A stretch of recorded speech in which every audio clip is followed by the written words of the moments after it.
Opa! E aí pessoal, tudo bem? Então na aula de hoje a gente vai falar sobre gastos públicos e bem-estar. Até agora, ao longo do curso, a gente está, praticamente o curso todo, a gente falou sobre como que uma economia poderia atingir um nível eficiente no critério de Pareto quando existem bens públicos. Então a gente falou lá que, olha, uma economia de mercado não consegue atingir, porque existe lá o efeito carona, Quando a gente, então, vamos fazer o governo intervir, só que o governo tem a questão do voto, Abre lá para a teoria da escolha pública, o governo nem está interessado em eficiência, na verdade, Aí até na última aula a gente falou que, no modelo pouco realista lá do Tibble, diz que, olha, se as pessoas conseguirem se mudar, aí todo mundo consegue chegar na eficiência de Pareto, porque cada cidade vai ofertar um nível de bem público. Então, isso não é muito realista, Então, hoje o que a gente vai falar, eu acho que assim, até um pouco meio que o ápice do curso, pelo menos essa parte de gastos públicos, é tentar mostrar a realidade, Porque, afinal de contas, a realidade é que o Estado intervém na economia, na saúde, na educação e tudo, e tentar mostrar a racionalidade por trás disso. Porque a gente já viu que eficiência não vai ser, Enfim, vamos começar. Bom, então, intervenção governamental, Como eu já tinha falado, o governo ele possui um papel relevante na promoção de benefícios sociais, saúde, educação, previdência, que é a realidade que a gente vive, Mas então, por que o governo deve se envolver nessas questões? Bom, o objetivo é promover a eficiência, que a gente já viu que não dá muito certo. Mas também a gente teve uma aula lá atrás falando do trade-off entre eficiência e equidade. Então, um dos motivos pelos quais o governo pode querer intervir é justamente para gerar uma maior equidade social. Eficiência não é tudo na vida. Tá bem? Então, o que a gente vai estar analisando nessa aula é justamente a realidade, o papel do governo. E aí a gente vai falar especificamente da previdência, da educação e na assistência social. Tá bem? Falar um pouquinho de Bolsa Família e tal. Tá ok?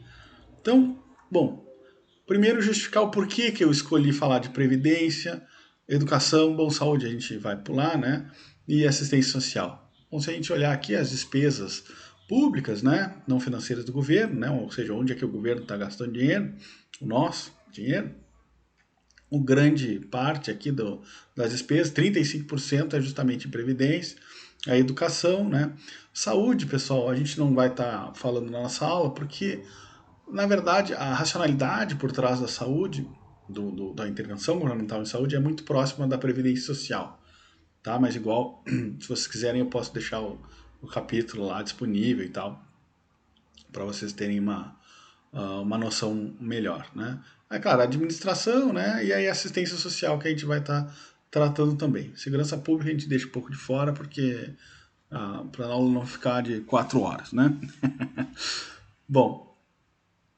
então vamos lá, Previdência social. Então, o que é previdência social? Previdência social nada mais é do que um seguro social que visa assegurar, um seguro que assegura, uma renda ao contribuinte quando há perda de capacidade laboral. Então, quando existe alguma doença, questão de invalidez, idade avançada, morte, desemprego involuntário ou mesmo maternidade e reclusão. Então, na verdade, a Previdência Social inclui todas essas questões, tá? Os dados atuais aqui de abril, tá? Na verdade, eu é que peguei de abril, tá? Deve ter mais, que eu tava, é o momento que eu estava preparando essa aula, Isso aqui é o Boletim Estatístico da Previdência Social. Tá bem? Se vocês botarem lá no Google, com certeza vocês vão pegar os dados mais recentes. Tá? Mas o que é interessante pegar os dados de abril? Olha só, são 52,4 milhões de contribuintes, ou seja, 52,4 pessoas que pagam o regime da Previdência Social. Tá bem? Desses que pagam, os benefícios que são concedidos, tanto para invalidez, pessoal aposentado, por morte, enfim, equivalem aí a 8,6% do PIB, também dado de 2018.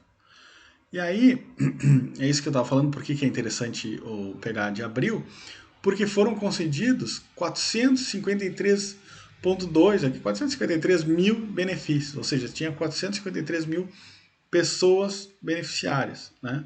Um aumento de 36% em relação ao mês anterior. Por que é esse aumento tão grande? Se vocês lembrarem, é o início da pandemia, tá? Somando então um valor de 511,4 milhões, tá? Só no mês de abril aqui, tá bem? Bom, o resultado primário, né, que nada mais é do que a arrecadação descontado o pagamento dos benefícios, ficou negativo aí em torno de 12 bilhões de reais. Ou seja, né, as pessoas precisam receber a sua aposentadoria, a sua, enfim, o seu seguro-desemprego. Da onde que sai esse dinheiro? Tá aqui, né? A sociedade então contribui com esse recurso e ele acaba lá, né, competindo com o dinheiro que vai para a saúde, com o dinheiro que vai para a educação, enfim. Né? Então tá aí o que a gente chama aí de o rombo da Previdência. Esse aqui é o tamanho dele, tá bem? Pelo menos lá em abril, tá ok? Bom, aqui eu também tenho um boletim, né? Eu achei interessante trazer isso aqui para vocês, que eu acho que a maioria já está decidido com monografia e tudo mais, mas é sempre interessante mostrar os dados, né? Olha só, aqui a gente tem a quantidade de beneficiários, né? Aqui o total, ó, aí, do regime geral de previdência social, né? Os previdenciários, aí por idade, invalidez, aí que tem os que são por acidente, né? Os benefícios assistenciais também. Aqui em termos de quantidade, né? Então aqui é 453,249 mil pessoas. E aqui o valor, tá bem? Então aqui, ó, os 511 aí, milhões, né? E aí é muito interessante, porque eles dão a ideia, né, quanto é que é urbano, quanto é que é rural, é bem, o relatório é bem rico, assim, de dados, né, então, sei lá, daqui a pouco alguém tem interesse aí de fazer a monografia, enfim, em alguma coisa nesse sentido, e existem os dados, tá bem? Bom, então, a gente está nessa aula, né, a gente vai tratar da Previdência Social, especificamente na questão da aposentadoria, né, poderia falar de seguro-desemprego e tudo mais, mas para não ficar um curso inteiro em cima disso, porque dá para fazer, né?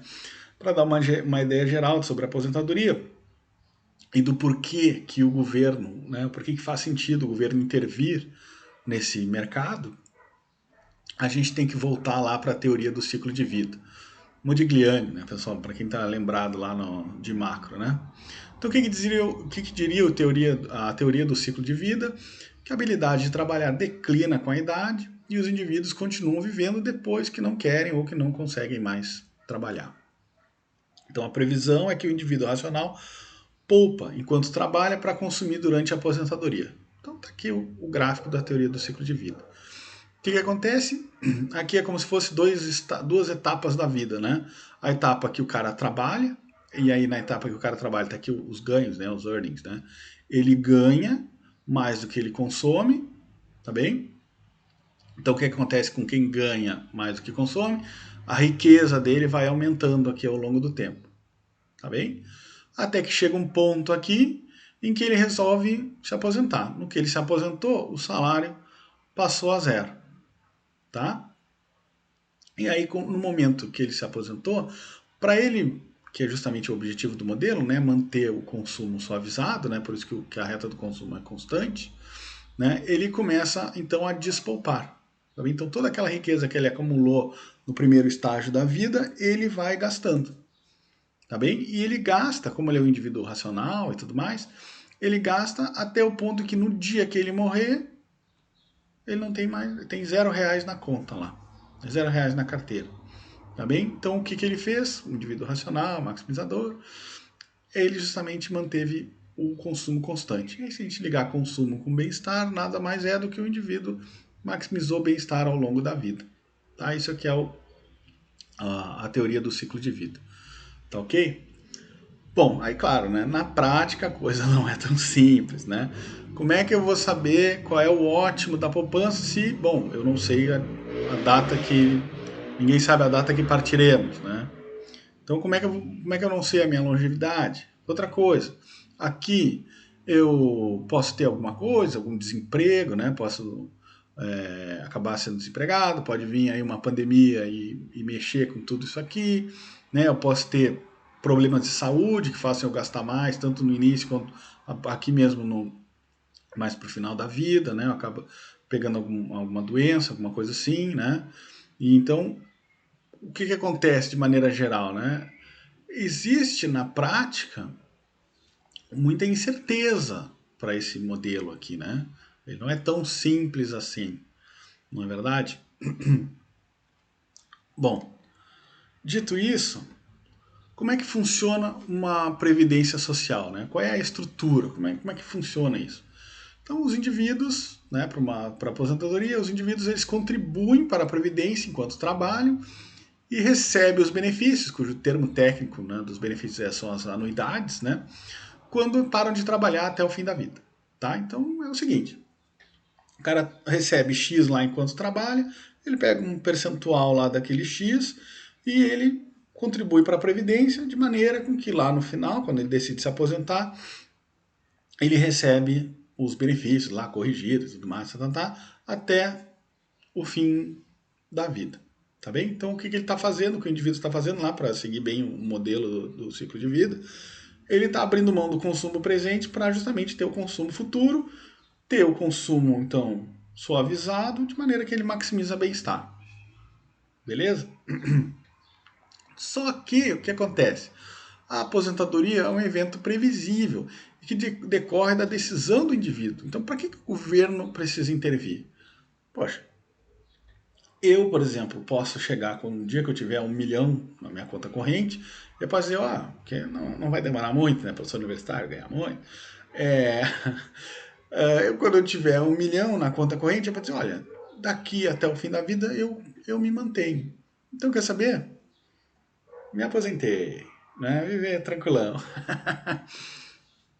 É uma decisão individual, tá bem? No momento que eu achar que eu tenho dinheiro suficiente para viver até o fim, beleza. Um exemplo real disso, que eu acho que até é livro, vocês podem dar uma olhada no Google e tal. Tem um cara, acho que é Jorginho o nome dele, que pegou todo o dinheiro da família dele, torrou tudo, porque ele decidiu morar no Copacabana Palace. Então ele é um cara super rico e tal, e morou no Copacabana Palace, lá, diário e tal, vivendo, comendo do bom e do melhor. Só que aí já, spoiler alert aqui, né? É, ele calculou errado, né? O dinheiro dele acabou antes dele morrer. E aí no final da vida o Copacabana Palace não cobrava mais dele. Parece que o dinheiro de amigos também, ele acabou recebendo doação e tal. Mas ele errou por um período, ele viveu na miséria extrema. Eu acho que é um livro, desculpa. Livro com certeza deve ser, mas eu acho que é um filme, tem até no Amazon Prime. Quem tem Amazon Prime, eu acho que tem. Bom, mas então se é uma decisão individual, né? Se é o cara que sabe o melhor momento de se aposentar, em teoria, por que o governo precisa intervir? Bom, uma das razões é a seleção adversa. Né? O que é a seleção adversa, para quem não se lembra? Né? A situação lá pré-contratual de assimetria de informação. Então o que acontece é o seguinte, né? Os indivíduos eles sabem mais sobre a sua expectativa de vida do que a seguradora. Então, claro, né, gente? A seguradora não observa o que cada um de nós faz no seu dia a dia. Ela tem que ofertar lá um preço, né? Chutando. Olha, eu acho que 50% da população se cuida e 50% da população não se cuida muito. Então eu vou jogar um preço na média aí, né? Claro, calculando os custos, mas meio que na média para conseguir sobreviver, né? Conseguir ter lucro lá e conseguir honrar com o pagamento das anuidades para todo mundo. Né? Então vamos dizer que é 50% ela joga na média do que seria o preço. Só que é o seguinte, né, pessoal? Existem indivíduos que se cuidam e indivíduos que não se cuidam. Pode acontecer, né, que os caras que se cuidam, que malham todo dia, que comem alface, brócolis, né, faz muita coisa que eu não faço, e demais deveria, farei, tá? Esses caras, eles vão viver mais. Então, a seguradora pode pensar o seguinte, opa, Se esses caras vivem mais, podem ser que só esses caras estejam me procurando, entendeu? Então, se a seguradora consegue enxergar isso, que opa, só quem se cuida mais, que vai viver por mais tempo, é que me procura.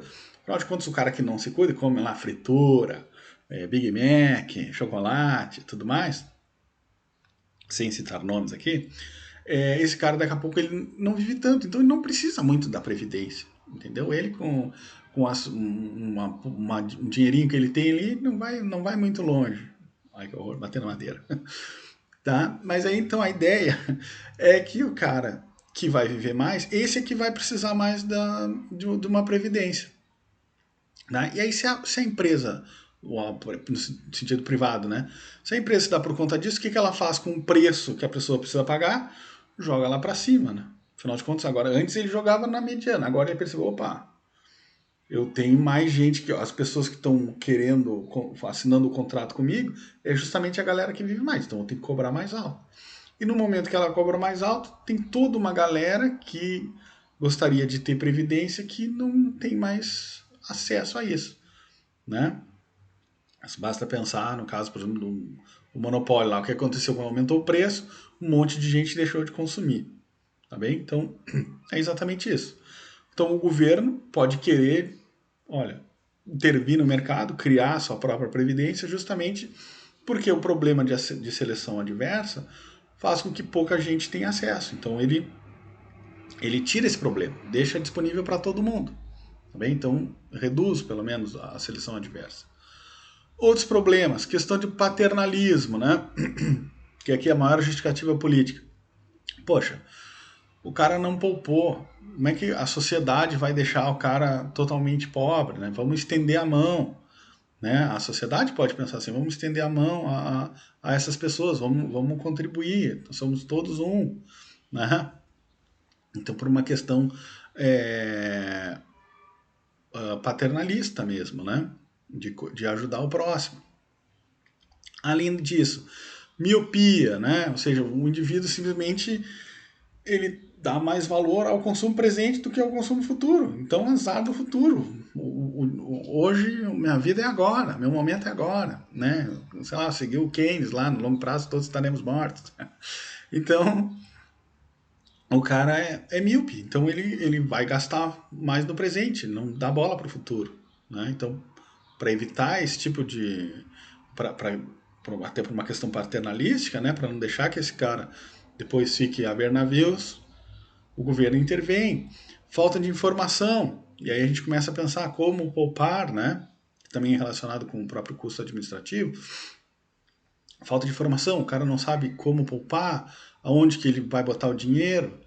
Custo administrativo também está relacionado a isso, porque aonde que eu vou botar o dinheiro? Ah, vou botar na empresa X. A empresa X lá dá uma estoura bolha na bolsa de valores e o cara perde tudo.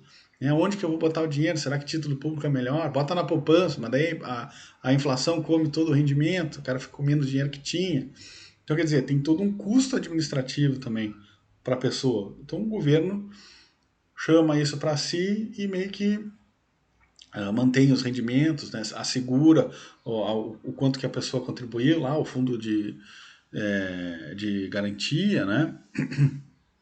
E é claro, tem também a questão de redistribuição de renda, né?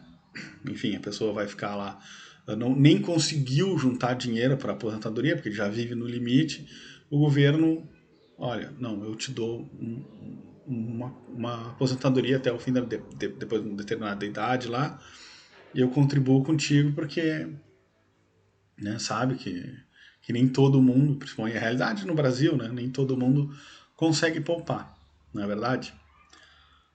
Bom, existe então dois tipos de previdência social. Tá? O totalmente financiado, que é o plano coberto, que é como funcionam os planos privados. Tá? Como é que funciona o plano privado? Eu, por exemplo, vou lá num banco qualquer, resolvo abrir uma previdência e a cada mês uma parcela lá do meu salário vai para essa previdência. No momento que eu me aposentar, eles pegam esse benefício, essa minha contribuição, corrigido, blá, blá, blá, blá, e vão me pagando as anuidades até o fim da vida. Tá? Então, esse é o sistema privado. Existe um outro sistema, que é como funciona aqui no Brasil e na maioria dos países, que é esse Pay as you go, tá? Também chamado de plano descoberto ou regime de repartição simples. Como é que funciona esse Pay as you go? Bom, os aposentados de hoje recebem o benefício em função de quem trabalha. Tá? Então, quem trabalha hoje a contribuição de quem trabalha hoje vai para sustentar os aposentados do mesmo período. Tá bem? Aí, né, vocês percebam que o que? A geração inicial é a que mais se beneficiou. Afinal de contas, um dia lá o Brasil se reuniu, os políticos e tudo mais, vamos criar a Previdência? Vamos. Os trabalhadores começaram a contribuir e quem recebeu a Previdência nunca contribuiu. Então, eles só tiveram benefício. Tá bem? Eles não precisaram contribuir, a primeira geração. Eles só tiveram esse benefício. Tá bem? Para ficar um pouco melhor as ideias. No sistema Pay as you go, a gente tem o benefício total, que é a quantidade de pessoas que são beneficiárias, né, que recebem a previdência, vezes a quantidade, né, o valor do benefício, ou seja, aqui esse é o benefício total, né, a quantidade de pessoas vezes o valor do benefício, dá o benefício total, tem que ser igual a um Tzinho aqui, como se fosse um imposto, né, é a contribuição previdenciária que vem de quem? De quem trabalha, das pessoas que trabalham, vezes o salário, ou seja, a massa salarial, né, a quantidade de trabalhadores vezes o salário, dá justamente a massa salarial. Então, quer dizer, o benefício total nada mais é do que um Tzinho, uma proporção da massa salarial da economia. Tá bem? Então, para a gente ter uma ideia melhor, a gente pode ver qual é o tamanho do benefício aqui e passa o NB dividindo. Tá? Então, como é que eu posso aumentar o meu benefício? Bom, se o Tzinho, voltou. Se o Tzinho é constante, para eu aumentar o meu benefício, a quantidade de benefício pago à população, eu preciso, que os salários aumentem. Tá bem? Então, se W aumentar, o meu B aumenta junto. Tá ok? Outra possibilidade de eu aumentar o benefício é justamente se essa proporção aqui aumentar. Ou seja, eu ter mais gente trabalhando do que gente aposentada. Tá? Então, essa é uma segunda maneira de eu aumentar o benefício. Tá? Bom, com isso, o T constante. Mas perceba o seguinte, ó, se eu aumentar o T, vamos voltar para cá, se eu aumentar o T, as pessoas, bom, o meu benefício vai aumentar. Beleza, o benefício total vai aumentar, beleza. Só que as pessoas que estão trabalhando hoje, elas também vão pagar mais. Tá? Então, o que acontece? Se eu aumentar o T, a única geração que se beneficiou é a atual, né? É a que estava lá recebendo a aposentadoria quando o T aumentou, porque daí aumentou o benefício total. Só que a segunda geração, que é a galera que está trabalhando hoje, a segunda geração, na verdade, é a que vai se aposentar depois, ela também contribuiu mais. Então, esses caras, eles estão iguais, né? Só teve mais benefício quem passou a ganhar mais. Tá bem? E aí é o que a gente chama de dívida de legado, né? São as primeiras gerações que recebem muito mais benefícios do que pagam, né? Como o caso lá que a gente falou no início, né? Quando abriu o programa, quem trabalha contribuiu e quem se aposentou só ganhou. Quando aumentou o T, né, a proporção da massa salarial paga como benefícios, quem se beneficiou é a galera aposentada. A galera que estava trabalhando, depois quando se aposentar vai ganhar a mesma coisa. Tá? Vai ganhar um benefício maior, mas também contribuiu mais. Tá bem? Aí, pessoal, a gente pode analisar um pouco os dados do Brasil. Tá? Então aqui, ó, nada mais é do que o meu NW sobre o NB, né? Ou seja, a quantidade de contribuintes, de galera que está trabalhando, divididos pela galera que é beneficiária no Brasil.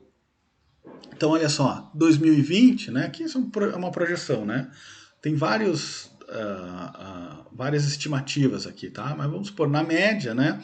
O que está acontecendo aqui?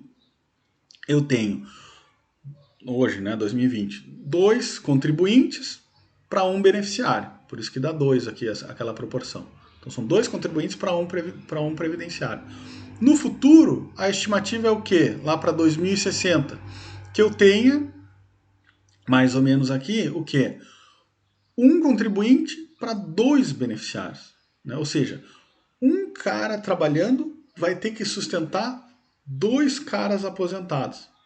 Tá bem? Na média. Então já mostrando aqui que caso não tenha nenhuma intervenção, né? Não faça nenhuma reforma, né? Porque já passou, mas esse negócio não andar, o tamanho do buraco que a gente está caminhando. A gente já está, né? E a gente vai caminhar ainda mais. Tá bem?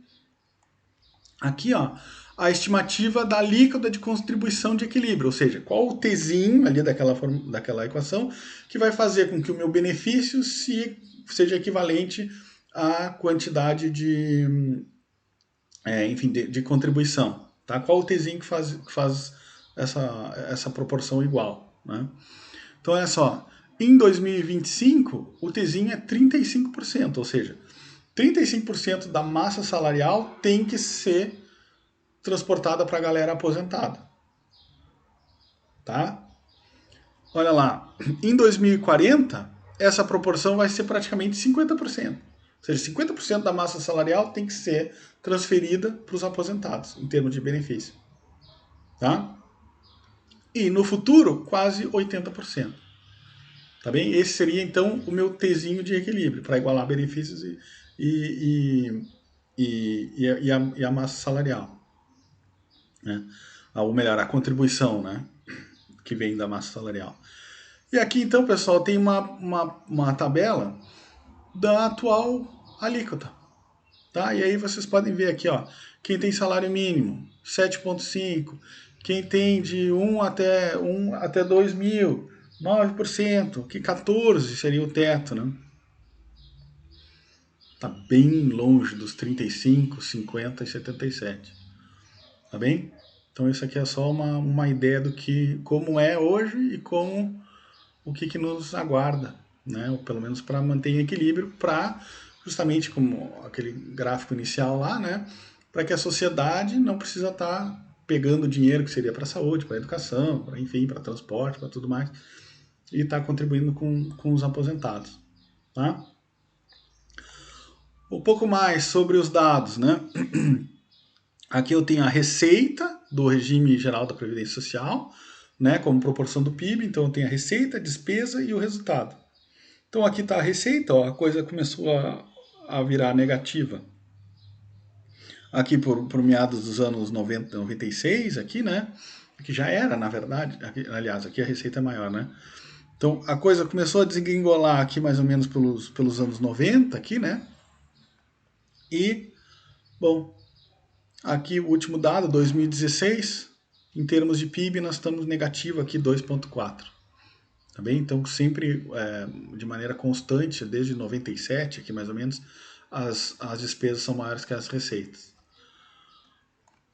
Bom, e qual é a previsão disso? Né? Aqui foi tirado da PEC, aqui, né? Eu tenho as receitas em azul, eu tenho as despesas em verde, e eu tenho o resultado, ou seja, o rombo da Previdência chegando aqui a 11,6% do PIB, né, em 2060. Tá? Então, quer dizer, cada vez cada vez a gente cava mais o buraco. Tá bem? É a parte triste da aula. Bom, falar também um pouco sobre educação. Tá? Atualmente o gasto em educação no Brasil gira em torno de 6% do PIB, tá? Até acima da média da OCDE, tá bem? Que são os países, via de regra, desenvolvidos, né? Então acima dos países desenvolvidos. E esse gasto ele é dividido lá nas 3 esferas, né? Aqui o governo federal se concentra no ensino superior e profissionalizante, né? Ensino superior, porque causa externalidade, aula passada, né? Tipo, gera externalidade e tudo mais. Nos estados e o Distrito Federal é mais para ensino fundamental e médio, tá bem? E os municípios ficam aí com fundamental e educação infantil, tá? É assim que funciona a estrutura da educação no Brasil. De onde saem esses recursos? Bom, a União contribui aí com o mínimo de 18% da receita de impostos, né, líquida de transferências. Os estados e municípios, 25% da receita de impostos, né, e também líquido de transferências.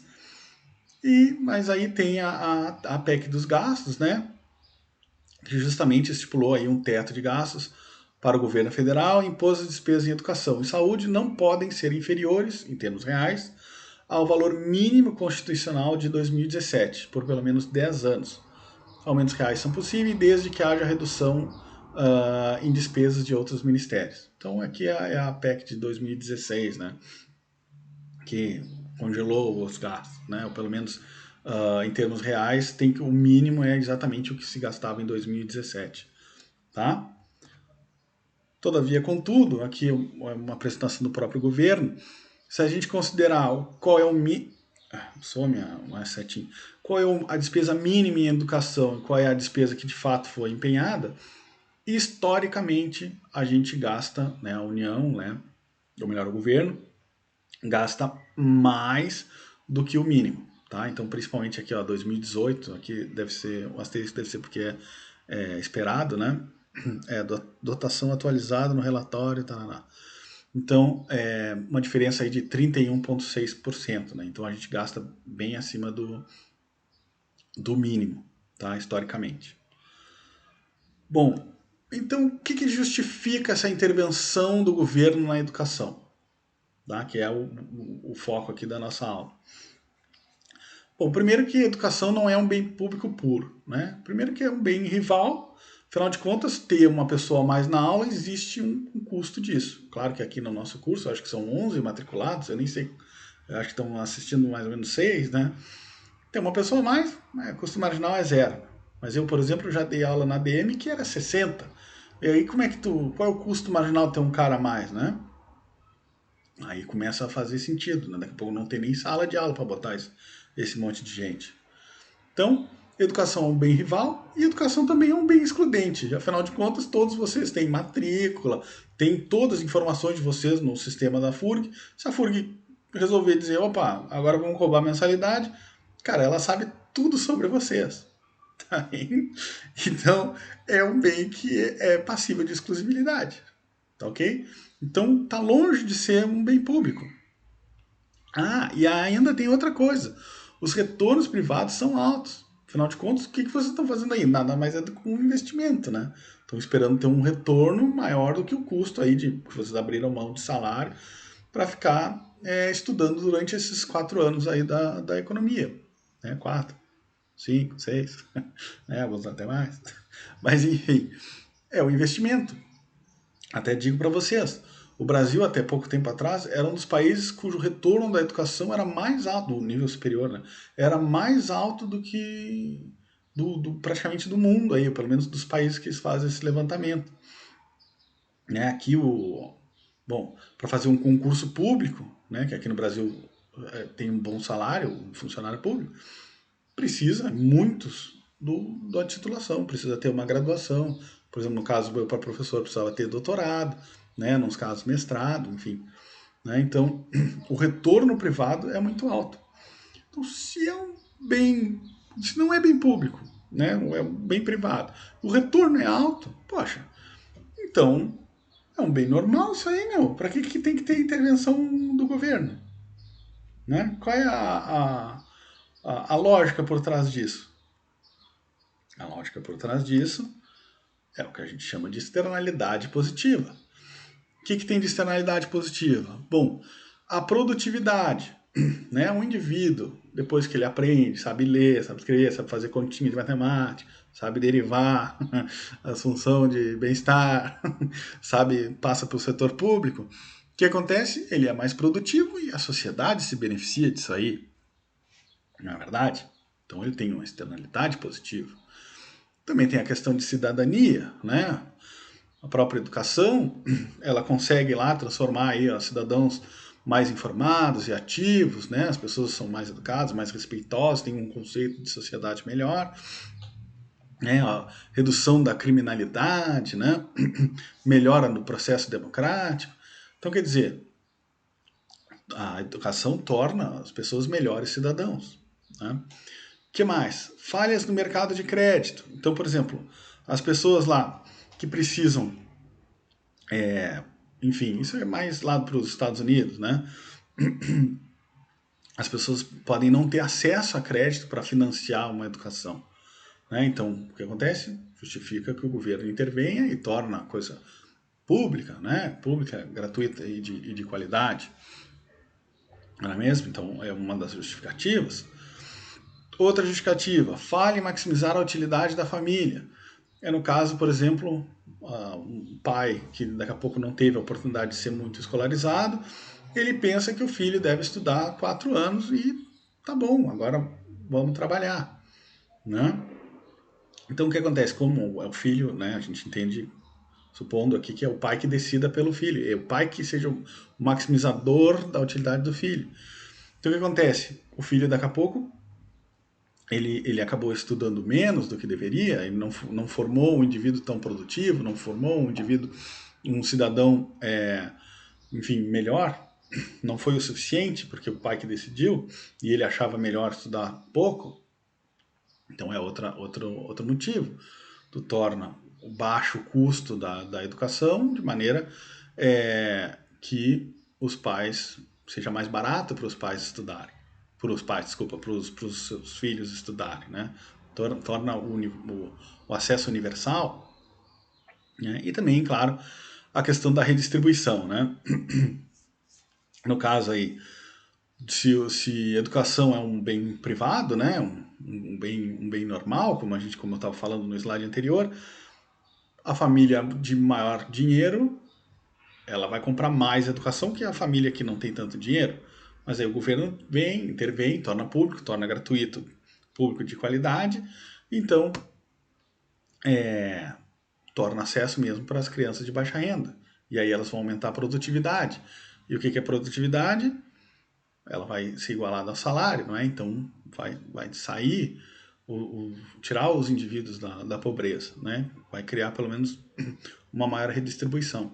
Tá bem? Então, externalidades positivas uma justificativa plausível de que o governo tenha que intervir na educação. Bom, mas aí quanto investir, né? Bom, quanto investir vai depender do que a gente chama aí de retorno da educação. O que é o retorno da educação? Cara, é uma regressão. Salário, né? O LN, a regressão típica aqui, para quem não conhece isso aqui, se chama uma equação de Mincer, tá? Foi o Mincer, um cara chamado Mincer, ganhou o Nobel e tudo, ele que foi o primeiro a estimar isso aqui. Então o que ele fez? O LN do salário vai ser igual a uma constante mais um beta da educação, tá bem? O que é esse beta aqui? Exatamente o retorno da educação, tá bem? Bom, aí o que acontece, né? Para eu medir o retorno da educação, claro que aqui, né, pessoal, por exemplo, não tem habilidade, tem viés de variável omitida, não tem habilidade, não tem um monte de coisa aqui no meio, né? Mas, na literatura, não se discute muito que esse B1 aqui é positivo, tá bem? Ou seja, que a educação impacta positivamente nos salários, que salários é exatamente na produtividade, tá bem? Bom, só que existem mais de uma interpretação do porquê que esse beta 1 é positivo, né? Ou seja, por que ele impacta salários positivamente, por que ele dá um salário maior, ser mais escolarizado dá um salário maior. Uma das justificativas é a do capital humano. O que é o capital humano? É a ideia de que o estoque de habilidade de uma pessoa pode ser aumentado pela educação, ou seja, o estoque de habilidade da pessoa ele é aumentado pela educação. E aí, então eu tenho um incremento de produtividade, né? E se eu tenho incremento de produtividade, eu ganho mais, tá bem? Então, olha lá, nesse cenário a educação aumenta o salário porque aumenta a produtividade. Mas tem uma outra teoria também, que é a do screening, ou sinalização. Talvez vocês tenham estudado isso como sinalização. o que significa a sinalização? Lembra lá? Tem um equilíbrios agregadores e equilíbrios separadores. Então, a educação nada mais é ter o título de economista, que vocês vão ter daqui a pouco, nada mais é do que um sinal. Então emite um sinal de que, olha, eu sou um indivíduo de alta habilidade. E se eu sou um indivíduo de alta habilidade, eu tenho que ganhar mais dinheiro. Eu me separei dos indivíduos de baixa habilidade, né, de baixa produtividade. Então eu tenho que ganhar mais. Tá bem? Só que perceba que a educação, nesse caso, não é que ela aumentou a tua produtividade. O que ela simplesmente fez foi separar, foi dizer que tu é de alta produtividade. Já é uma característica inata tua. Então, o que acontece no screening, né, na situação de screening, é que o retorno da educação aqui é totalmente privado, porque ela te separou dos de baixa qualidade, entendeu? Então, ela possibilitou que tu ganhe mais. Tá? Então, o retorno é totalmente privado, pelo menos na maior parte privado. Tá? Tu já era de alta habilidade, tu só emitiu um sinal dizendo, ó, eu sou o cara. Tá? Bom, o que isso significa em termos de política? Né? Em termos do capital humano, se o objetivo então é aumentar a produtividade, isso aumenta o bem-estar da sociedade, o governo ele tem que apoiar a educação, ele tem que investir em educação, porque aí aumenta a produtividade e a gente vai elevando, vai expandindo a minha fronteira de possibilidades de produção, né, da minha economia. Né? O indivíduo mais produtivo produz mais.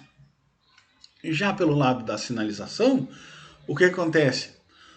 O governo não tem por que se meter, né? Aí já não deve ser apoiar a educação. Afinal de contas, o retorno, como a gente falou, ele é privado. Ele é só para separar o de alta produtividade do de baixa produtividade. Então, quer dizer, se o governo intervir aí, eu tenho daqui a pouco um equilíbrio agregador e eu já não sei, as firmas lá não conseguem diferenciar quem é de alta e quem é de baixa. Tá bem? Então, o governo não precisaria intervir na economia. Tá?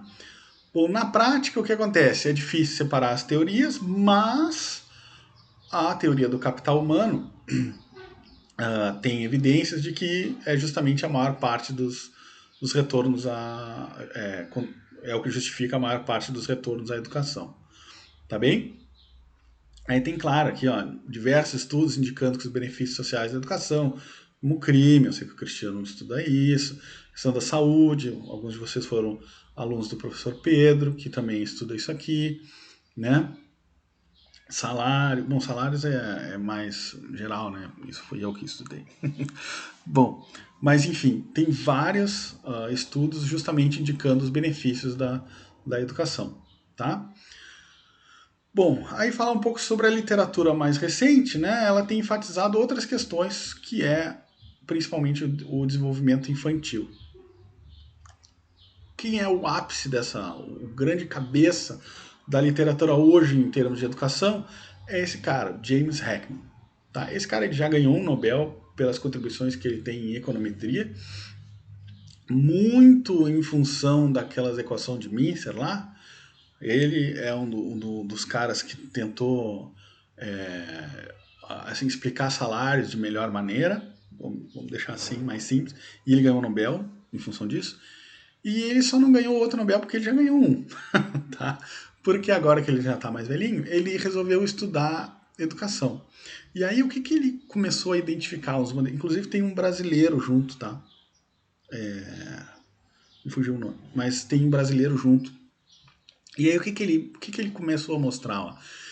Que qual é o momento, né, de se fazer investimentos em educação. E aqui está uma taxa como se fosse de retorno aqui, né? Se tu investe em programas pré-natais, olha o tamanho do retorno que te dá. Se é em programas de primeiros anos de vida, né, até os 4 anos, olha o tamanho do retorno. E assim vai indo, até que capacitação profissional o retorno já é mais baixo. Então o que ele vai defender essa teoria aqui? Vai dizer que, olha, quanto mais cedo tiver intervenção, quanto mais cedo a gente nutrir as pessoas direito, dar todo o acesso a remédios, enfim, a tudo que é para a pessoa se desenvolver de maneira correta, né, da melhor maneira possível, maior é o retorno dessas intervenções. Tá bem? E aí aqui, ó, os benefícios de longo prazo. Então, aumentar as habilidades cognitivas, as socioemocionais, aumenta também os rendimentos e reduz a desigualdade. Quando todos os indivíduos têm acesso a uma boa infância, e nem é só infância, até antes, né, a questão do pré-natal, ele foca muito nos indivíduos de 0 a 4 anos, tá bem? Bom, aí eu deixei aqui para vocês, tem até em português, cara, eu achei isso aqui muito legal, né, a equação de Heckman, né, que é justamente defendendo essas questões aqui.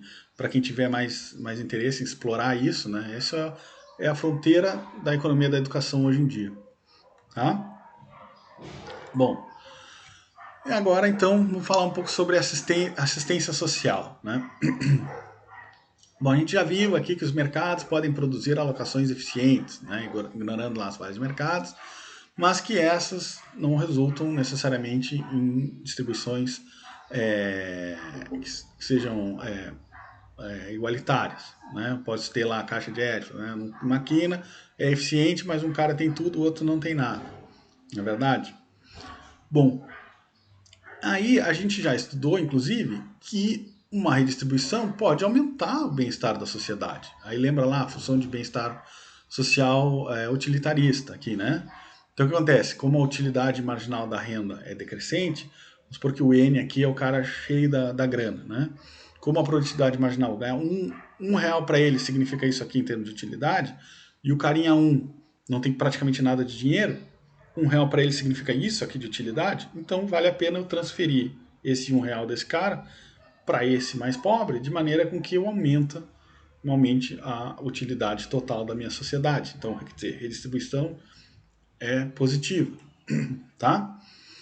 Só que o que acontece? O setor privado pode acabar não proporcionando essa redistribuição de maneira adequada. Por quê? Problema do carona. O que acontece? Eu vou olhar para o Felipe e dizer, pô, o Felipe tem mais grana que eu, então ele que tem que contribuir, não sou eu. Não é verdade? Então, é a mesma coisa. Acabar com a pobreza é um bem público. E aí eu caio exatamente no problema do fogo de artifício. Tá bem? Olha só.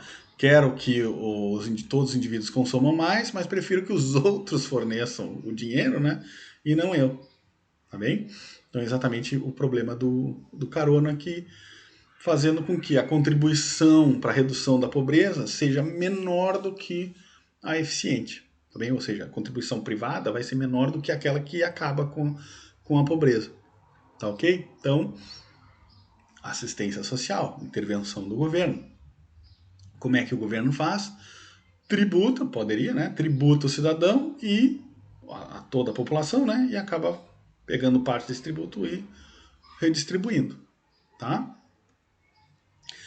Tipos de assistência. A gente tem assistência por categoria, né, que são programas restritos a alguma característica demográfica, como ser mãe solteira ou ser inválido, né? O cara recebe, então, uma ajuda de custo por, sei lá, para a mãe solteira ou o cara que simplesmente é inválido.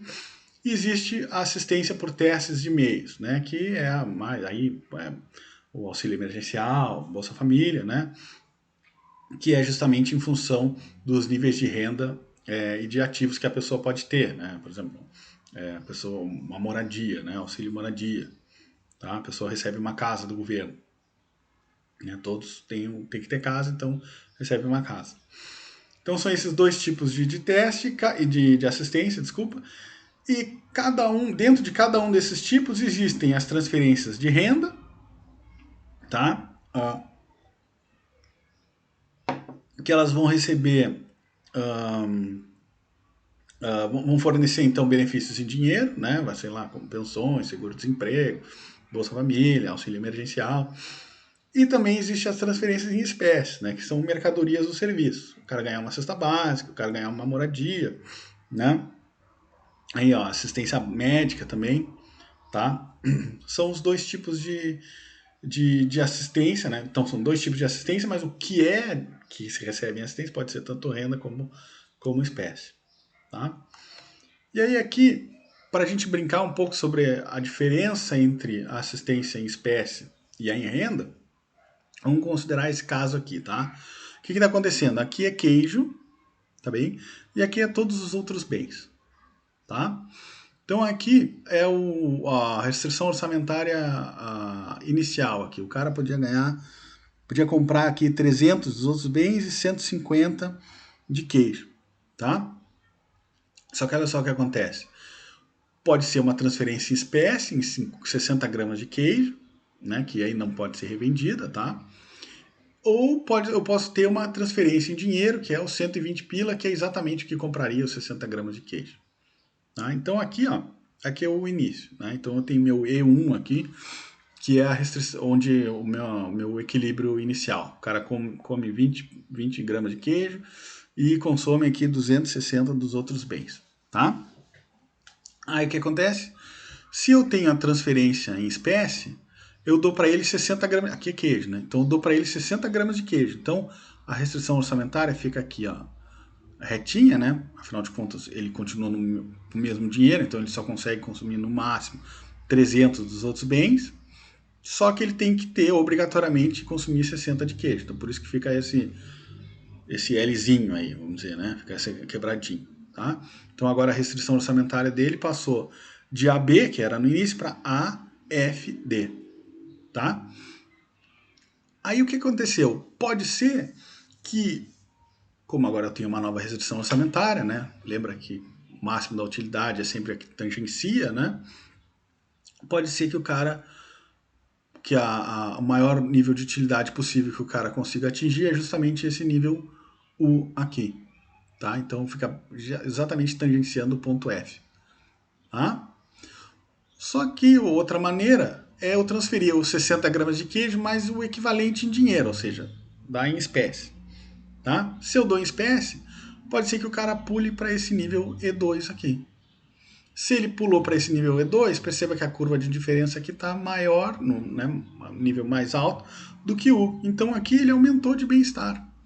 Então aqui uma transferência em espécie fez com que ele comesse mais queijo, só que não foi a opção que maximizou a utilidade dele. Ele receber dinheiro dava mais utilidade do que receber em queijo.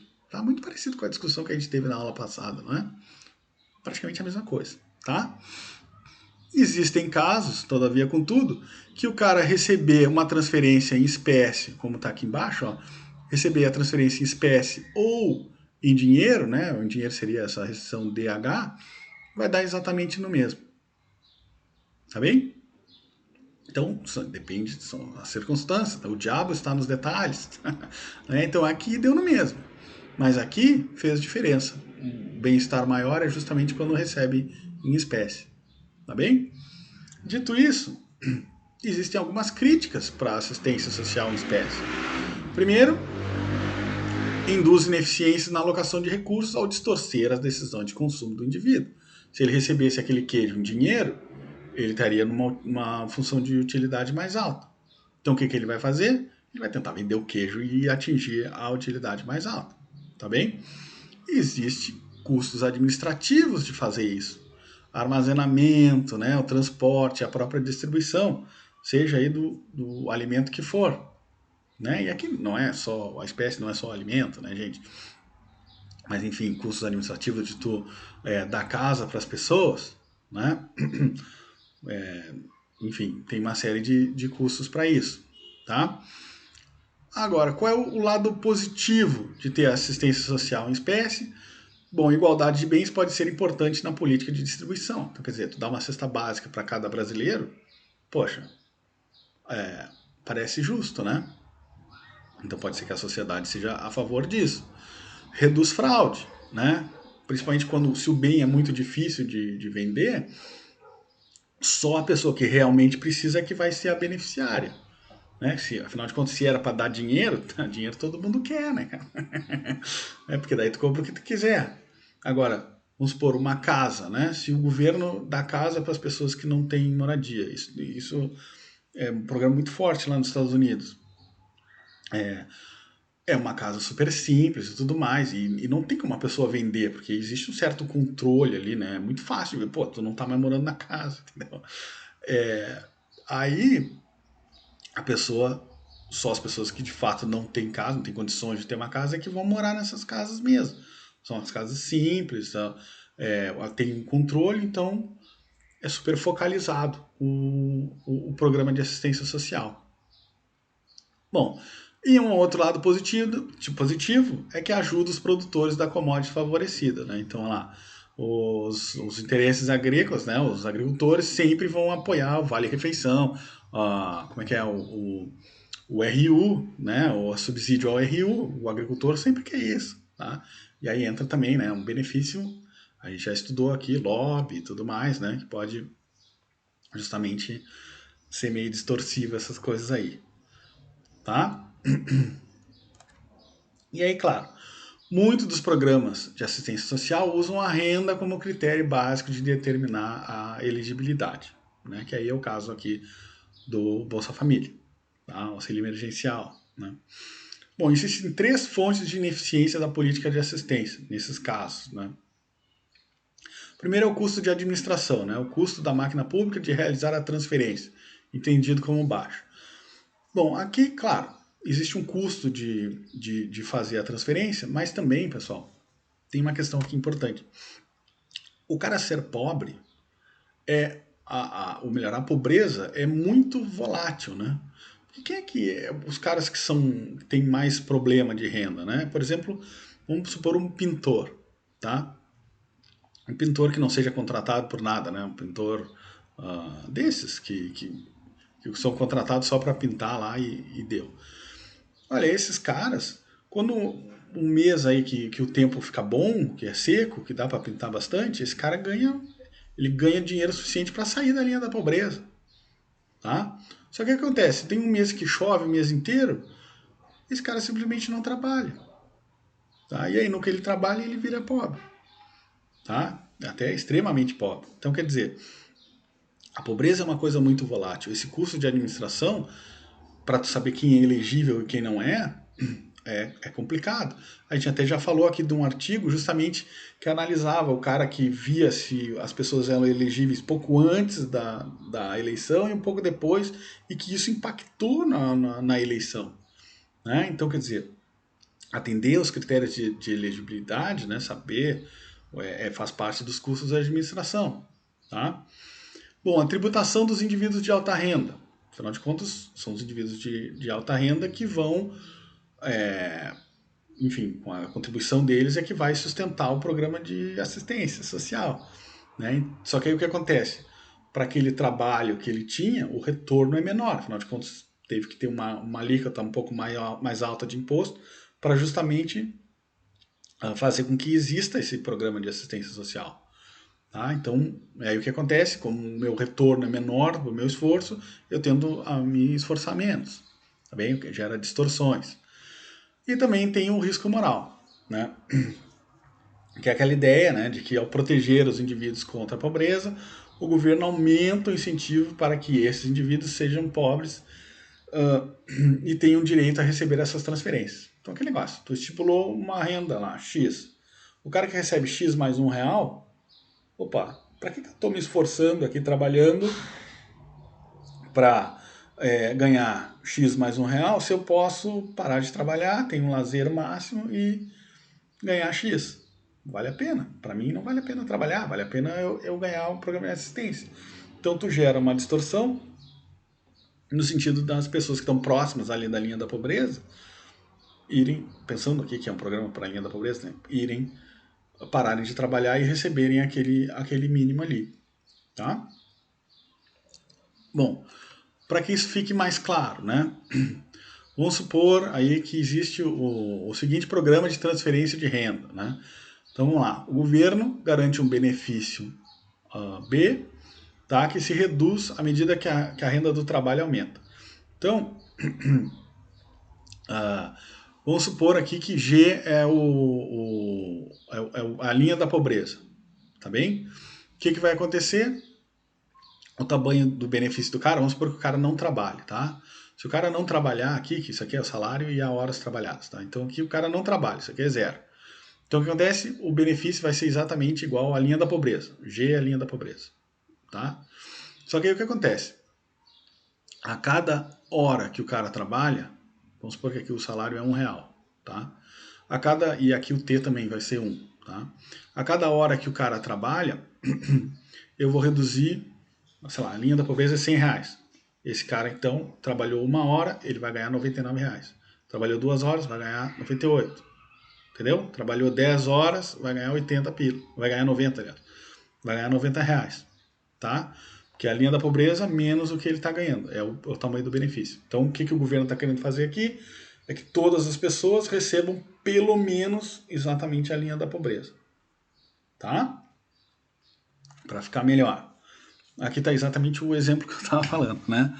O tal é igual a 1 aqui, né? Então aqui, ó, só para aqui é uma proporção do salário dos caras, tá? Do salário que o cara trabalha, né? E aí o que acontece? Se o tal é igual a 1, né? O que vai acontecer? Cada real ganho acima de G, o benefício cai de 1 para 1, tá? Então olha só. Aqui vamos começar por esse cara. Aqui está a restrição orçamentária do cara, é AC, se não tiver programa assistencial nenhum, tá? Então a restrição é AC. Se existe o programa assistencial, aqui G, ó. G é a linha da pobreza. Então a restrição vai ficar A, B, D, tá? O que acontece? Aqui nesse exemplo, a linha da pobreza é 11.770, tá? Que deve ser por ano, aqui, 11.770. O carinha X, ele ganha 5 mil, tá? Então qual é o tamanho do benefício que ele tem direito? Ele tem direito a 11.770 menos 5 mil, tá? Que vai dar aqui 6.770. Então o programa de assistência levaria o cara para cá, tá bem? Levaria o cara exatamente para a linha da pobreza aqui, para ganhar 11.770, tá? Pegaram a ideia? Então vamos lá. Aqui eu tenho o consumo e aqui as horas de lazer, tá? Então, por exemplo, o carinha Z, ele tem 400 horas de lazer, ou seja, ele tem pouco lazer, mas ele ganha muito. O carinha Y aqui, o carinha B, tem mais ou menos aqui 1.000 horas de lazer, só que ganham aqui muito próximo da linha da pobreza, tá? Os 11.770. Já o carinha X tem muito lazer, mas ele ganha também 5 mil, tá? Bom, o que acontece? Foi instituído, então, o programa de assistencial. O carinha X, teoricamente, ele viria exatamente para cá, né? Se ele continuasse trabalhando, né? Então ele teria exatamente as mesmas horas de lazer, não mudou de emprego, tem a mesma hora de lazer, só que agora com assistência ele ganha 11.770, tá? Só que aí o que o carinha X se dá por conta? Opa, para que eu tô só com 1.600 horas de lazer se eu posso simplesmente não trabalhar mais, né? Vim aqui exatamente para esse ponto C e ganhar exatamente a mesma coisa. Né? Então, o carinha X sendo o maximizador, ele vira o carinha D. E aí ele aqui não trabalha mais. Tá bem? Passou por D. O carinha Y aqui, ó, ele ganha, aqui B é exatamente a linha da pobreza, né? O carinha Y ganha um pouquinho a mais do que a linha da pobreza. E aí é aquele negócio, né? Eu quero mais lazer, eu posso ter, em vez de 978 horas de lazer para ganhar 12.770, pô, cara, por 1.000 pila, por 1.000 pila, eu paro de trabalhar e viro carinha D. Viro no ponto D, tá bem? Então o que aconteceu? Distorção. O cara até ganhava mais, só que ele preferiu parar de trabalhar, tá bem? Quem é que não vai parar de trabalhar? O carinha Z, tá bem? Porque pro carinha Z faz uma baita diferença. Aqui ele vai perder aqui 8 mil, né? Então para ele daqui a pouco não vale a pena migrar, tá? Mas o carinha Y e o carinha X, esses caras podem acabar migrando pro carinha D, pro ponto D, tá bem? Então quer dizer, houve distorção aqui, tem gente que é produtiva e migrou para uma situação de não trabalho. E mesmo esses caras aqui que trabalham, eles pararam de trabalhar. Tá bem? Bom, que acontece? Não existe combinação de tal e G, né, que consiga consertar esse incentivo a pessoa a parar de trabalhar. Sempre, deixa eu voltar aqui, sempre que eu tiver uma assistência aqui, né, seja para cá, para lá, para onde seja, eu sempre vou ter essa distorção, sempre vai ter gente que vai preferir parar de trabalhar e ganhar o benefício. Tá bem? Então eu sempre gero uma, uma distorção, né? Não tem como eu simultaneamente aqui incentivar trabalho, redistribuir mais renda e reduzir custo do programa. Não tem como fazer isso, né? Então o risco moral surge porque o governo, de novo, né, já falamos desse exemplo antes, né, ele não consegue ver quem a capacidade de obtenção de rendimentos de um indivíduo, só observa o quanto que ele recebe, né? Lembra lá? O cara que é inválido do cara que simplesmente não trabalha, né? Então ele não consegue distinguir um do outro, tá bem? Se ele conseguisse separar, né, esse cara, por exemplo assim, ó, se ele conseguisse separar o Y do cara X, ele podia deixar o Y trabalhando, afinal de contas o cara ganha mais que a linha da pobreza. Ele podia separar essas coisas aqui, né? Só que ele não consegue observar isso. Tá? Então ele acaba gerando distorções. Bom, aí nós chegamos para falar da transferência de renda condicionada. Tá? O que acontece a transferência de renda condicionada? Ela mitiga esse trade-off que é a assistência e a eficiência. Tá? Como? Porque ela vai além do alívio da pobreza e da distribuição de renda no curto prazo. Afinal de contas, é uma transferência de renda condicionada. Então, por exemplo, Bolsa Família vai requerer que os filhos estejam na escola, a gestante tem que ter pré-natal, enfim, tem uma série de pré-requisitos para a pessoa ser elegível ao programa do Bolsa Família. Tá? E aí, claro, né, promove então o crescimento econômico de longo prazo através do investimento em capital humano, saúde, educação. Tá? Nos casos que eu falei aí, manter a criança na escola e pré-natal, pesar a criança, tem uma série de coisas. Então aqui, a CCT é o termo que se usa, né, para transferência de renda condicional em inglês, né, mas a transferência de renda, ela incentiva a utilização de serviços públicos, né, em especial de saúde e educação, designados a oferecer um caminho para sair da pobreza. Então esse é o objetivo da transferência de renda condicionada. E na verdade qualquer transferência de renda, né, tirar as pessoas da pobreza, de maneira que elas não precisem mais. E aí, bom, elas são desenhadas e implementadas em um contexto de evidências científicas de política pública, que a gente vai entrar daqui a pouquinho, algumas evidências. Bom, então o programa Bolsa Família aqui, né? Como é que funciona? É um complemento de renda, todos os meses as pessoas atendidas pelo programa recebem um benefício em dinheiro. Tá? As famílias extremamente pobres são aquelas que, com renda mensal por pessoa de até R$ 89,00, recebem um benefício básico de R$ 89,00. Tá? As famílias pobres, que são aquelas que recebem entre R$ 89,00 e R$ 178,00, né, elas também recebem um valor, né, que tenham gestantes, crianças ou adolescentes, aí o benefício é variável, né, então é no máximo 5, então é R$ 41,00 por crianças e adolescentes, por gestantes também, e R$ 46,00 por adolescentes entre 16 e 17 anos. Tá? Aqui são os benefícios variáveis que também tem acesso às famílias pobres. Tá? Bom, acesso a direitos, né? Então as famílias devem cumprir alguns compromissos, né, que são exatamente os condicionantes, né, que dão aí o acompanhamento mensal da frequência escolar das crianças, né, e adolescentes, acompanhamento de vacinação, peso e altura das crianças, fazer pré-natal. Então, quer dizer, essa aí orientação das lactantes. Isso é a parte do condicional. Então, a pessoa tem que fazer isso aqui para ganhar esses benefícios, né? Claro, existem os extremamente pobres que recebem esse benefício de 89, tá? Isso me lembra, eu acho que eu não comentei lá no início, mas eu vou estar colocando um link de uma apresentação que aconteceu esses dias de um professor do IPEA, né, do pesquisador do IPEA, comparando o programa Bolsa Família com o auxílio emergencial. E, pá, é muito legal os dados que ele levantou e tal. complementa muito o que eu estou tentando transmitir aqui nessa aula, né? Então, para quem tem interesse, eu acho que é super válido.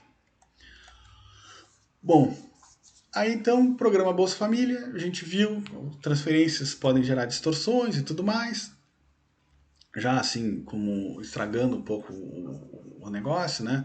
Para o programa Bolsa Família, as evidências são super positivas, né? Não, como vocês podem ver, a própria transferência de valores, R$ 89,00, 178 aqui, tem um valor máximo aqui, esses 5, né? Mas não foge muito mais, que vamos arredondar aqui para 300 pila, 400 pila. Então, quer dizer, isso não distorce a realidade, tá? Mas existe um benefício na literatura muito bom desse acompanhamento de frequência escolar, né? Questão das gestantes, né? E o que a gente vai ver hoje é um artigo da Tavares, né? Priscila Tavares, que é justamente o efeito do programa Bolsa Família sobre a oferta de trabalho das mães. Qual era o objetivo dela? Investigar a existência de possível incentivo adverso à oferta de trabalho, ou seja, a distorção, né, das mães beneficiadas pelo programa Bolsa Família. Tá? Então, é no sentido da pessoa receber o programa e parar de trabalhar. Tá? Tanto em termos de participação, né, ou seja, parar de trabalhar, como de jornada, ou seja, reduzir o número de horas trabalhadas, tá? Porque recebe o programa. Então, o que eu estou dizendo aqui é um efeito renda, tá, pessoal? A pessoa ficou mais rica porque ganhou um benefício, então ela para de trabalhar, né? Eu posso trabalhar menos e ganhar a mesma coisa. Então é o efeito renda. Tá? Como é que ela faz isso? O método de propensity score matching, né? Então, pareamento das mães, sendo que ela tem aqui, que seriam 4 grupos. Então, o tratado é a pessoa que diz, eu participo do programa, isso aqui é da PNAD de 2004, eu acho, 2014, acho que é. Não, 2014 não é impossível, 2004. Então, olha lá. Declara participar do programa e possui transferência positiva. Tá? Então, quer dizer, a pessoa diz, eu sou do Bolsa Família, e tem lá na PNAD, ó, ela recebeu transferência, alguma transferência. Tá? Isso é o tratado. A mãe, né, que declaram ser do programa e tem transferência. Aí os grupos de controle dela. O grupo 1 é as mães que declaram estar no programa, mas que não recebem transferência. Tá? Isso para quem está familiarizado com o PNAD, acontece esse tipo de coisa. Né? A pessoa diz que não recebeu, diz que faz parte, mas não recebeu. Tá? O grupo de controle 2 são as mães que não fazem parte do Bolsa Família, mas que pertencem ao público-alvo. Tá? Ou seja, elas se encaixam lá pela sua renda per capita, elas são classificadas como pobre ou extremamente pobres. E o grupo 3 são aquelas mães que não são beneficiárias, mas que têm a renda familiar ao per capita abaixo de R$ 260. Tá? De novo, pobreza é muito volátil, né? E, então, quer dizer, a pessoa lá na hora da PNAD, ela pode ter até R$ 260, ou seja, o limite lá era 90, 89, R$ 90, né?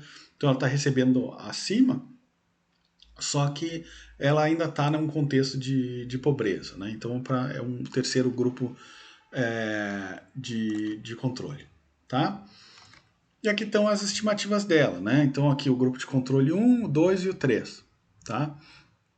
Aqui sem o matching com o matching. Então a gente vai enfatizar todos os coeficientes, é mais ou menos a mesma coisa, né? Mas olha só, em termos de fazer parte do Bolsa Família ou o valor que é transferido do Bolsa Família, aqui para participação e aqui para jornada de trabalho, ou seja, horas trabalhadas ou trabalhar sim ou não, ser ocupado, né? Então trabalhar sim ou não. Então no matching, que são os estados mais robustos, o que a gente vê? Fazer parte do programa Bolsa Família sempre induziu as pessoas a trabalhar, tá bem? Ou seja, a pessoa que fez parte do Bolsa Família tem um coeficiente sempre positivo e significativo, aqui é o p-valor, tá?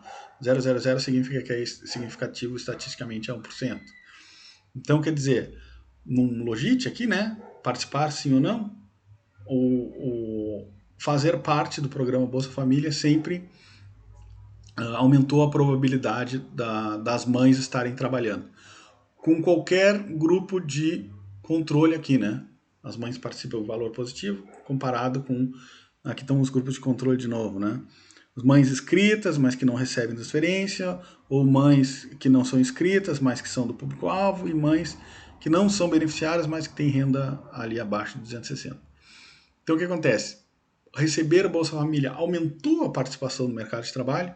Se fosse distorsivo, diminuiria, né? Então, está aumentando a participação no mercado de trabalho. O valor foi negativo, né? E aqui, no caso, de novo, com o matching aqui para a jornada de trabalho, fazer parte do programa Bolsa Família aumenta o número de horas trabalhadas. Tá? Ou seja, foi o contrário de distorção. Né? Foi o contrário. O efeito renda aqui não se concretizou. A pessoa ganha mais, então trabalha menos. Não. A pessoa ganha mais e foi ganhar ainda mais. Né? Ou seja, parte também porque o benefício é tão baixo. Tá? Aí aqui diz aqui, ó. Dami que indica a participação no programa Bolsa Família são significantes e positivos. Isso indica que o fato da família ser beneficiária eleva a participação das mães no mercado de trabalho, tanto na questão de participação quanto na da jornada. Né? Os efeitos do valor do Bolsa Família são significativos e negativos, né? Aqui também é negativo. Isto é, a participação no mercado de trabalho diminui quanto maior a transferência do programa Bolsa Família. Ou seja, quanto mais a pessoa recebe, aí sim, aí houve uma diminuição tanto de participação como na jornada de trabalho. Né? Ou seja, aqui, para a questão do valor, do tamanho da transferência, já começa a pegar um efeito substituição. Né? Aliás, desculpa, um efeito renda, como eu tinha falado. Né? Quando maior o valor, aí sim, aí a pessoa começa a reduzir jornada e a reduzir participação. Tá? Bom, os resultados então. O efeito substituição supera o efeito renda da participação do Bolsa Família. O que é o efeito substituição? Tá? O efeito substituição, olha lá. Bom, o efeito substituição seria então que a condicionalidade do programa, que é ligada à frequência escolar, são mães aqui, né? O que acontece é como as crianças agora têm que estar na escola, né? As crianças não estão mais trabalhando, então a renda do domicílio diminuiu, tá bem? Só que aí o que acontece? Esse efeito de substituição é a mãe tá agora ofertando mais trabalho no lugar do filho, tá? Então, olha lá, é condicional, né? Então a criança que estava trabalhando agora passa para a escola. Então a renda diminui, então a mãe aumenta a oferta de trabalho justamente para compensar a perda da renda que o filho trazia para dentro do domicílio, tá? Então, ou seja, o efeito renda, que é aquele de ser mais rico com o mesmo trabalho, é menor do que esse efeito substituição. Então a mãe tem incentivo a trabalhar ainda mais. Tá? Aí outras origens do efeito substituição pode ser maior disponibilidade de tempo para trabalhar, ou seja, agora não preciso mais cuidar da criança, eu tenho condição de trabalhar mais, e até aí estigma, o preconceito de participar no programa, né? Não faço parte do programa, pessoas estão sabendo, então eu vou trabalhar mais até para sair do programa no futuro. Tá bem? Bom, aí claro, né, o efeito negativo do valor significa aí que a partir de um determinado nível de dinheiro, o efeito renda é maior do que o efeito substituição, ou seja, existe um valor em que a distorção começa a ser maior. Tá bem, pessoal? Eu vou deixar então, isso aqui são as referências que eu usei. Vou deixar, isso aqui na verdade é um apanhado de vários capítulos do Gruber, tá? Tem também alguma coisa do Biderman, né? Mas eu posso colocar esses capítulos do Gruber para vocês lá no Zip, e vou colocar também no AVA o link dessa palestra, que é muito interessante, comparando o auxílio emergencial e tudo mais, com os dados mais recentes do que os que eu trouxe aqui. A ideia aqui era mais dar uma ideia do porquê que o governo, justificando, né, melhor dizendo, porque em termos econômicos a intervenção do governo na assistência social, na educação e na previdência. Tá bem, pessoal? Na semana que vem, então, a gente vem com um lado mais negativo da força, que é a corrupção. Beleza? Um abraço, se cuidem aí.